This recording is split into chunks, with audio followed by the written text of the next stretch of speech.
Welcome to the Red Roof Recovery Show. This is a program to soften the path of recovery from substance and behavioral addictions. I'm your host, Tanya McIntyre.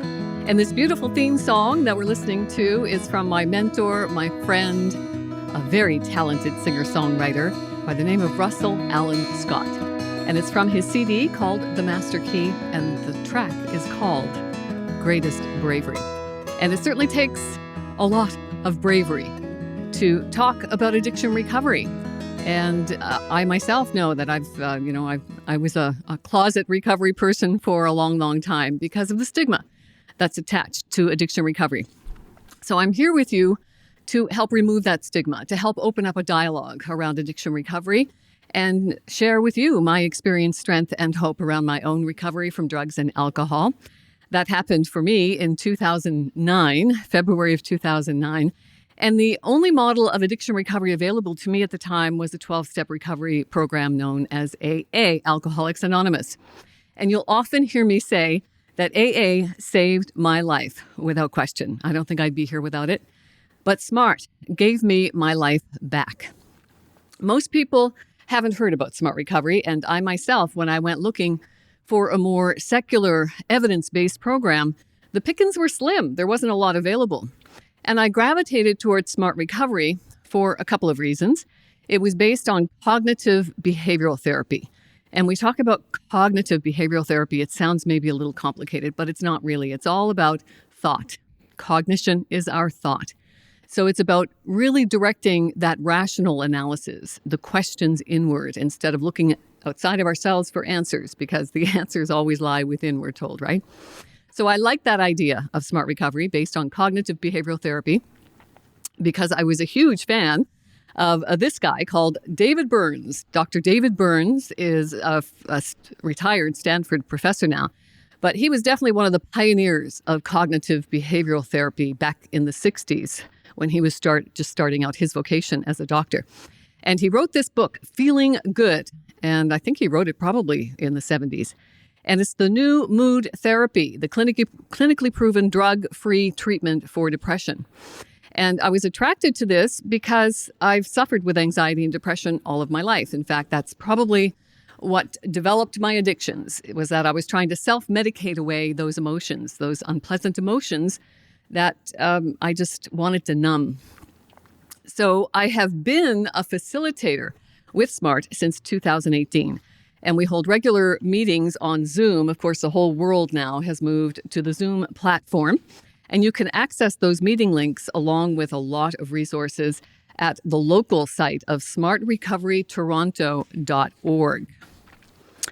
And Smart Recovery, just to tell you a little bit about it, because a lot of people haven't heard from it. SMART is an acronym, first of all. And SMART Recovery, when you know about SMART for a while, you'll know that we love acronyms. And SMART is an acronym that stands for Self-Management and Recovery Training. And SMART is a volunteer-driven organization. It was incorporated in 1994. And it was incorporated in a place called Mentor, Ohio. So when I was looking for an alternative for people to start doing meetings in my community that would be a little more inclusive for people, when I saw Mentor, Ohio, it immediately resonated with me because mentorship has been a very essential component in my recovery journey. What I loved about AA was the peer support available there. And I still love going to AA meetings. Whenever we get back to face-to-face meetings, I have my favorite meetings and my favorite people. They are lifetime friends. And the peer support is unparalleled in any recovery program that I have experienced for sure. Smart Recovery is working on it, but Smart Recovery is all about self-management, right? That we're here to meet you where you are and help you get to where you want to go. But it is a self-management program, and it's also an abstinence-oriented program. However, having said that, we also, like I said, we want to meet you where you are and help you get to where you want to go.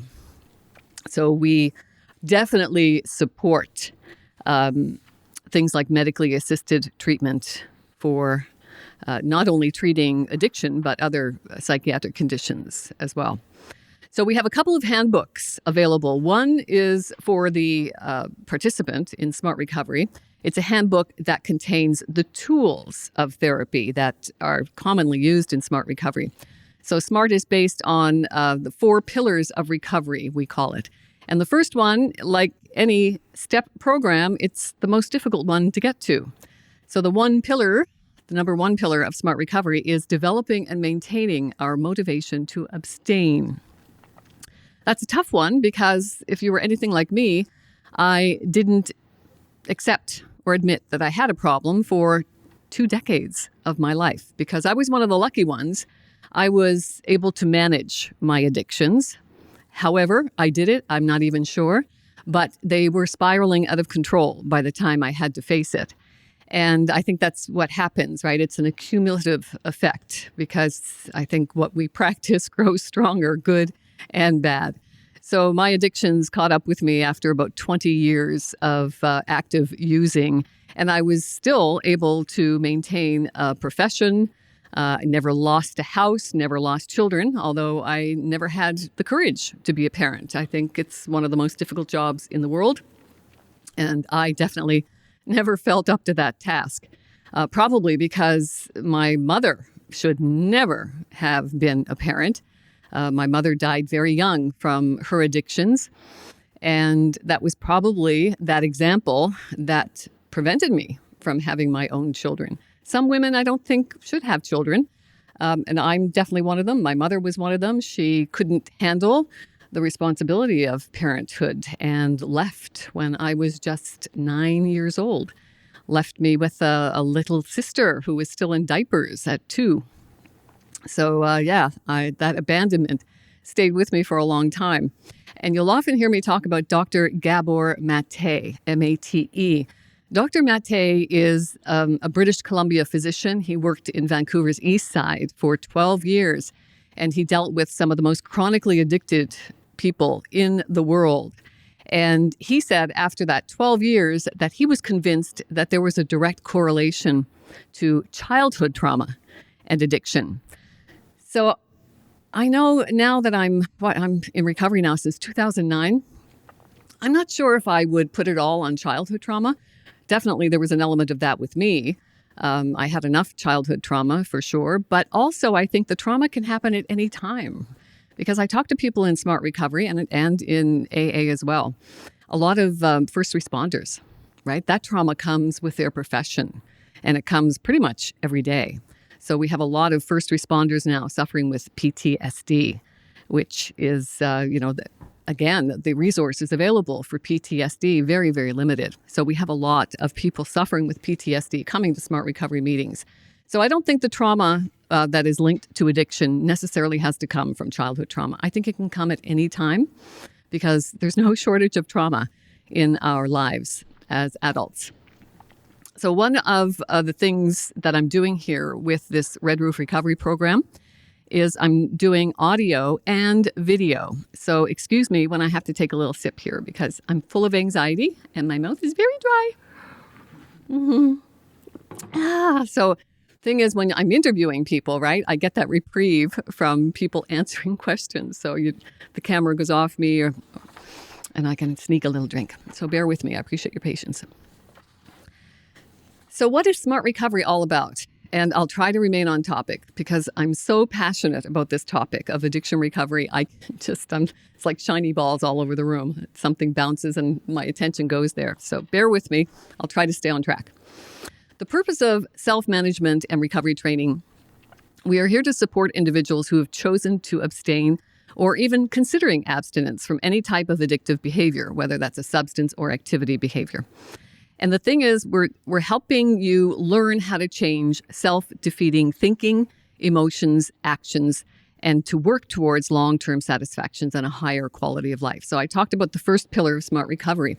We need to develop and maintain our motivation to abstain. So if you're not even sure you have a problem, then that developing and maintaining a motivation to abstain may take a long time. So we have tools in SMART recovery for you to ask yourself some deeper questions to figure out where you are. Maybe you're not ready for recovery. Maybe you're not ready for full abstinence. Maybe you want to try some controlled approach to weaning off. So whatever is working for you, whatever works for you, whatever is going to resonate with you, I think is where you want to pursue. SMART, as I said, is abstinence-oriented, but also supporting the use of medically prescribed treatment, MAT, medically assisted treatment for addiction and other conditions. So the four-point program, one, developing and maintaining that motivation to abstain. And we have tools in SMART that can help you figure out where you are on that stages of change, it's called. Handling urges is number 2. So for me, accepting that once I made the choice to abstain from my addictions, and I tried to manage them for a long time because I didn't want to admit that I had a substance use disorder. Like, who wants to be labeled with that stigma? So yeah, once I finally accepted to make the change and abstain, then I had to learn how to handle the urges that were going to come from that abstinence, because my addiction had many, many, many years to develop. So it wasn't going to come without a lot of pain in the abstinence, for sure. So I had to accept that. And groups like AA and SMART helped me do that, because the peer support is huge. I learned from other people's experiences. The number 3 pillar of SMART recovery is where we really have to dig deep on this one. Then we have to learn how to manage our thoughts, feelings, and behaviors around those addictive behaviors. And then number 4, living a balanced and happy life, which is where we all want to get to. So some of the concepts, the philosophies around SMART and other cognitive-based therapies is that we humans have the capacity within ourselves to overcome even severe addictive behaviors, and we can lead meaningful lives. Hope, I think, is key around addiction recovery, because once we become hopeless, then we can be kind of circling around that vortex of depression and hopelessness. And if we work diligently to prevent ourselves from getting sucked in, and that sucked in is that total hopelessness, then there's always hope, which is why I love SMART recovery and programs like AA, because they can teach us to learn how to circle without falling into that vortex. And lifelong attendance of SMART recovery meetings, neither required or even encouraged. I mean, this is all about self-management, learning the tools of recovery. So it's all about tools, not schools. There's lots of schools of therapy, but when you instead look beyond the schools of therapy and just delve into the tools, because there are literally hundreds of tools that you can use. So if you've tried 1 or 2 or 3 or 30, there are hundreds that you can try. So we always encourage you to just keep looking until something resonates with you. You need to get that cognitive click, right? And then do more of that. Gaining independence from our addictive behaviors can involve changes that affect an individual's entire life, not just changes directly related to the addictive behavior itself. And we're all about promoting that self-empowerment. It does not require a belief in a higher power. It focuses on the addictive behaviors. It doesn't promote the use of labels like alcoholic and addict. That's one thing I was constantly challenged with in AA, was having to sit around a table and say, "Hi, I'm Tanya, and I'm an alcoholic and addict." It's like, oh, it felt so heavy, and it just made me feel crappy about myself. And I know it works for a lot of people. I've had discussions with it, and they say, "No, I like that. It helps me. It keeps me motivated." Just like counting days can help people stay motivated. I'm not a day counter, right? I used to really hate I called it the walk of shame, if I had a lapse of judgment and, had a few drinks or a few whatevers, and then have to go back and get that 24-hour chip at AA and walk that. Oh, it was just so horrible. So I don't like the labels. They don't work for me. I think labels belong on food. That's where we should have them. I am not my addiction. I am far more than an alcoholic and an addict. I am Tanya, and I'm suffering with substance use disorder. I'll tell you an interesting story. And I'm going to repeat myself a lot because I have just a few interesting stories. So this one is about, I may have already told you about this, so bear with me if I have. It's about a group of clinicians working in an emergency room setting. And they have a patient. Now, this is a controlled outcome study, right? The clinicians don't know they're participating in the study.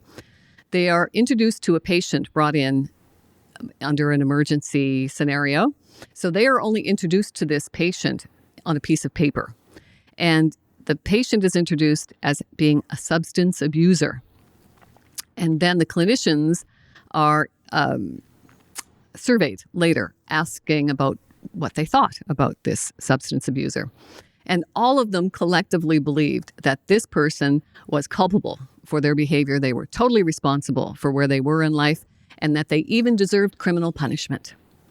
So fast forward a few days later, the same group of clinicians now introduced to the same patient, but now it's changed from a substance abuser to someone suffering with a substance use disorder, SUD. Thankfully, that's commonly referred to now in medical circles, but this study was done a few years ago. Substance use disorder sufferer. Now, when the clinicians are surveyed, collectively, it's just a total flip in their approach and belief to this patient. Now they believe that this person can be totally recovered with a mix of medication and therapy. Right? I know. It's like, wow, just by changing, I know it's only semantics, but our words are very, very powerful. So when we put those words on ourselves and others, those labels like alcoholic, addict, junkie, druggie, they're very harmful in so many ways. You'll be happy to know that individuals who have been successful in gaining independence from addictive behaviors appear to have made changes in all areas of SMART's 4-point program. So again, number one, we have to develop and maintain our motivation to abstain from our addictive behaviors. Number two, then we learn how to handle the urges that are going to come with that abstinence. Number three, we learn how to manage our thoughts, feelings, and behaviors. And number four is where we all want to get to, and that's leading a healthy, balanced life. So cognitive behavioral therapy. I want to talk a little bit about cognitive therapy because this is my other Bible, Feeling Good by Dr. David Burns. And he talks about the 3 principles of cognitive therapy. Number one, our positive and negative feelings do not result from what is happening in our lives. It's our thoughts about what is happening or what has happened in our lives. It's all about thought. That's what cognitive behavioral therapy is and why I love it so much. Because when we can change the way we think, we can change the way we feel.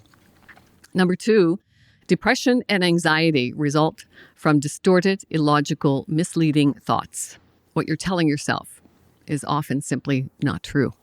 And number three, when you change the way you think, you can change the way you feel. And this can usually happen quite rapidly and without drugs. The first idea goes back at least a couple of thousand years to the teachings of the Greek Stoic philosophers. And although the idea that our thoughts create all of our feelings is very basic and enlightening, many people still don't really get it. And this even includes a lot of therapists who wrongly believe that our feelings result from what's happening to us. So that's why I'm really a big advocate of the tools and not schools of therapy. I've talked to countless people who have said, oh no, I've been to 6 therapists and they're all the same and it doesn't work. Well, let's try number 7 and 8 and 9 until you find one that clicks with you. You make a connection with somebody and your recovery is going to kick into high gear. Absolutely. But you need to keep looking for someone who you can relate with. Some of the tools used at SMART meetings, and I don't want you to get bogged down with a lot of the tools. And I'm going to depend on Clint, who is over behind the controls there, to let me know when my time is up, because I can talk about this for hours. So some of the tools used at SMART meetings, the change plan worksheet. So I talked a little bit about that in the beginning of the show. Where am I in recovery? Am I even ready to accept that I have a problem that I want to solve? The change plan worksheet, and I'm going to start creating PowerPoints for those of you who are watching the video version of the Red Roof Recovery Show. So you'll have some distraction from me from time to time. And the change plan worksheet is basically just a chart. And you're going to list your goals and how you will attain them, the ways you would overcome obstacles and challenges. The very process of completing a change plan worksheet will clarify both your goals and the roadblocks to attaining them. So I jumped ahead, actually. First of all, You need to do the stages of change to figure out where you are, which stage you are. And then you're going to do a change plan worksheet, perhaps. You can also do a cost-benefit analysis. That was one of my favorite go-tos when I first started, and that's called a CBA, cost-benefit analysis. Again, Smart loves their acronyms. And this tool is especially useful for increasing your motivation to abstain from your addictive substances or behaviors. And then we have something I haven't talked to you about is REBT, right, is another tool of therapy, rational emotive behavioral therapy. And that's directing rational thought inwards. So the ABCs of REBT can be a very effective tool. I often do this on my weekly SMART meetings. We do it in a group session, and you get everybody brainstorming around an activating event. So we call it the ABCs of REBT. So you take the A is your activating event, and you have to be specific, right? There's no magic paintbrush for all of the problems in our life. We need to really hone in on a specific thing that's really irritating and making us angry or sad or just full of anxiety. And once we get that specific activating event, then we can look at the beliefs. The B, the A is the activating event. The B is the beliefs that are surrounding that activating event. And then we go to the C of the ABC. What are the consequences of believing that about that activating event? And then we move deeper into our alphabet with the D. We start disputing the irrational belief. And the E is creating an effective new belief around that activating event. So I encourage you to check out a Smart Recovery meeting and don't dismiss it after just one or two or maybe even three. Go to several, because if you go to the smartrecoverytoronto.com website, you can get a list of meetings there locally in the GTA. But also if you go to the American site, smartrecovery.org, you can get a list of the global meetings, all different time zones, all over the world. Smart Recovery is now doing probably 800, close to 1,000 probably, meetings now on Zoom every week. So you can choose your time. You can try different ones. They even have a family and friends resource that you can check out with meetings as well. So I really do recommend that you look for those meetings, join a few, see what you think, and keep learning about cognitive behavioral therapy. Some other tools used at SMART meetings, you might hear disarm, destructive imagery, and self-talk awareness and refusal method. This tool exposes the thoughts and images that can sometimes urge us to pursue our addiction as rationalizations and excuses. For me, the longer I abstain from my addictions, I find sometimes I can create a thought pattern around, I call it romantic recollection. Things weren't so bad, right? Oh, yes, I managed my career for 20 years while I was actively using. So I'll be fine if I just have a glass of wine with dinner. So once I recognize that irrational thought pattern, then I can do something. I can use one of the tools that's either offered from Smart Recovery, a lot of the stuff that's in the Feeling Good book from Dr. David Burns. He has an excellent website, feelinggood.com, where you can tap into a lot of his podcasts. Thank you, Clint. We have 5 minutes left to the Red Roof Recovery Show. I told you I could talk for hours about this, and we only have 5 minutes left, and I have a whole bunch of paper around me, so we're not going to get through it. So I encourage you to go to smartrecoverytoronto.com and check out the more localized meetings that are going on. And then you can look at the tips and tools. They haven't uploaded all of the videos there, but a lot of them, so you can learn how Smart Recovery, they put them into these little snippet videos, like 4 or 5 minutes. Perfect time. Short and containing a lot of information. So I just want to quickly touch upon things like anxiety and worry that we are all consumed by at the moment. We have skyrocketing suicide rates, and we have addiction rates that are also going through the roof. We're going to be recovering from the fallout of this pandemic for many, many years, many generations. People I talk to right now, it's all about anxiety and worry about the future. We humans have this amazing ability to think about future events, right? We think ahead. That means we can anticipate problems, and that gives us an opportunity to plan solutions. Great. When it helps us achieve our goals, thinking ahead can be very helpful. For example, hand washing, physical distancing, very helpful things we can decide to do in order to prevent the spread of the virus. You may also choose to get a vaccine. However, worrying is a way of thinking ahead that often leaves us feeling fearful and very anxious. When we worry excessively, we can often think about worst case scenarios and feel that we won't be able to cope. And then that hopelessness starts seeping in, right? Worry can morph into a chain of thoughts and images, which can sometimes progress in unlikely directions. It's natural that many of us may have recently noticed ourselves thinking about worst case scenarios. It's easy to do in these days, right? Worries can escalate quickly, even from something relatively minor. Just think of a worry chain. So we're starting at one link and we think, oh, I have a headache. Do I have a fever? Oh, maybe it's coronavirus. And then the next link, maybe I passed it on to everyone at work today. Oh, everyone will pass it on and we'll die.